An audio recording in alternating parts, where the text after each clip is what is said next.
Operation सिंदूर जो कल खुद प्रधानमंत्री जी ने कहा कि ऑपरेशन सिंदूर अभी भी जारी है, उस ऑपरेशन सिंदूर के तहत उनको हर पैमाने पे न्याय मिलेगा और नापाक हरकतें जो पाकिस्तान से होती हैं उसको खत्म करने का काम हमारी वीर सेना करेगी। 2 हफ्ते पहले वहां पे गृह मंत्री जी गए थे और उन्होंने कहा था आतंकवाद को बिल्कुल समाप्त कर दिया है। 2019 में जब 370 धारा हटी थी, कौन भूल सकता है गृह मंत्री के वो शब्द जहां उन्होंने कहा था पीओके के लिए हम जान भी दे देंगे। तिरंगा यात्रा हुआ था, हम पार्लियामेंट्री डेलीगेशन जब गया था, हम जाने से पहले तिरंगा यात्रा हुआ था जिसमें गृह मंत्री ने कहा अब बातचीत पाकिस्तान से होगी तो सिर्फ पीओके को लेकर होगी। ऑपरेशन सिंदूर का हर हिस्सा, चाहे वो फिल्म इंडस्ट्री हो, चाहे वहां की न्यूज चैनल्स हो, चाहे उनके इन्फ्लुएंसर्स हो, हमने सब पे पाबंदी लगाई। सर अब समय आ गया है कि क्रिकेट पर भी पाबंदी लगनी चाहिए। सर बात का कि मैं उस पार्लियामेंट्री डेलीगेशन में शामिल थी जिसकी जिम्मेदारी मुझे सरकार ने दी थी। यहाँ पर पहलगाम को लेकर इंटेलिजेंस फेलियर हुआ, उसकी जवाबदेही किसी ने ली। सर क्या हमारे इंटेलिजेंस चीफ का इस्तीफा मांगा गया?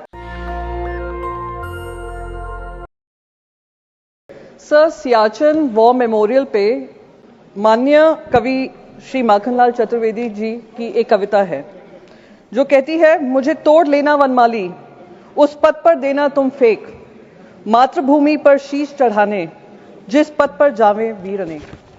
इन्हीं शब्दों को याद कर सियाचिन में हमारे जवान हों या शहीद कारगिल के सुरक्षा के समय पे हों या ऑपरेशन सिंदूर को लेकर हों या ऑपरेशन महादेव जो हुआ है, उन सबको याद कर नमन कर मैं उनकी शौर्य गाथा में उम्मीद करती हूं हमारा देश सदैव गाएगा।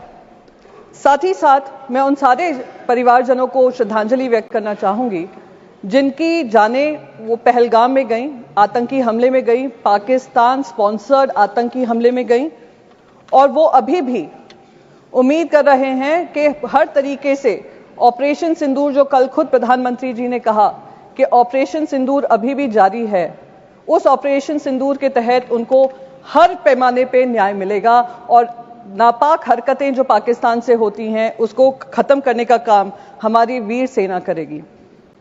सर कल प्रधानमंत्री जी ने ऑपरेशन सिंदूर के बारे में कहा वो अभी भी जारी है और मैं उनका शुक्रिया अदा करती हूं कि उन्होंने देश को याद दिलाया कि ऑपरेशन सिंदूर में जो हमारी सेना ने किया वो अब तक खत्म नहीं हुआ है, हम इनकी नापाक हरकतों को खत्म करेंगे।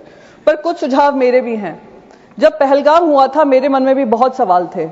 2 हफ्ते पहले वहां पे गृह मंत्री जी गए थे और उन्होंने कहा था आतंकवाद को बिल्कुल समाप्त कर दिया है।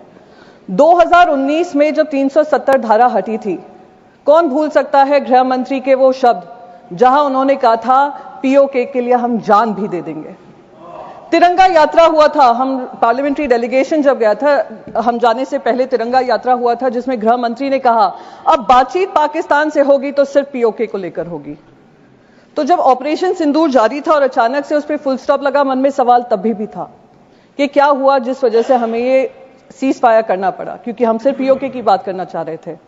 तो अब क्योंकि ऑपरेशन सिंदूर जारी है और प्रधानमंत्री जी ने ये कहा है, तो मैं बस 2-3 चीजें उनके सामने कहना चाहूंगी। सर ऑपरेशन सिंदूर का हर हिस्सा, चाहे वो फिल्म इंडस्ट्री हो, चाहे वहां की न्यूज चैनल्स हो, चाहे उनके इन्फ्लुएंसर्स हो, हमने सब पे पाबंदी लगाई।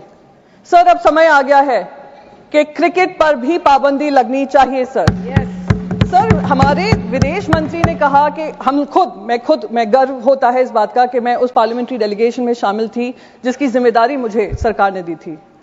हम 33 देशों में गए। मिनिस्टर ऑफ एक्सटर्नल अफेयर्स कह रहे थे करीब 100 देशों से बातचीत हुई।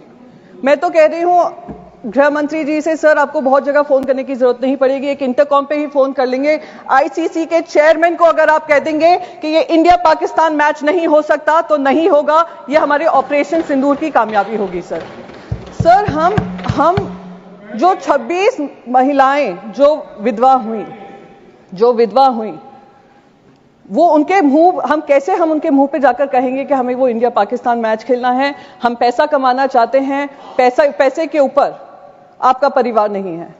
तो मैं बस यही रिक्वेस्ट करूंगी, एक ऑपरेशन सिंदूर वो होना चाहिए। सर ऑपरेशन सिंदूर में हमने पाकिस्तान को तो मुंह तोड़ जवाब दिया और उसका गर्व है, हम सबको गर्व है, विपक्ष को भी गर्व है क्योंकि विपक्ष आपके साथ खड़ा रहा। जिन लोगों को एंटी नेशनल कहा गया था 2014 से, उन्हीं ने देश का तिरंगा सबसे ऊपर लहराया विदेशों में जाकर। मेरे को उसका गर्व महसूस होता है। सर पर जो हमारे यहां पर पहलगाम को लेकर इंटेलिजेंस फेलियर हुआ, उसकी जवाबदेही किसी ने ली? सर, क्या हमारे इंटेलिजेंस चीफ का इस्तीफा मांगा गया?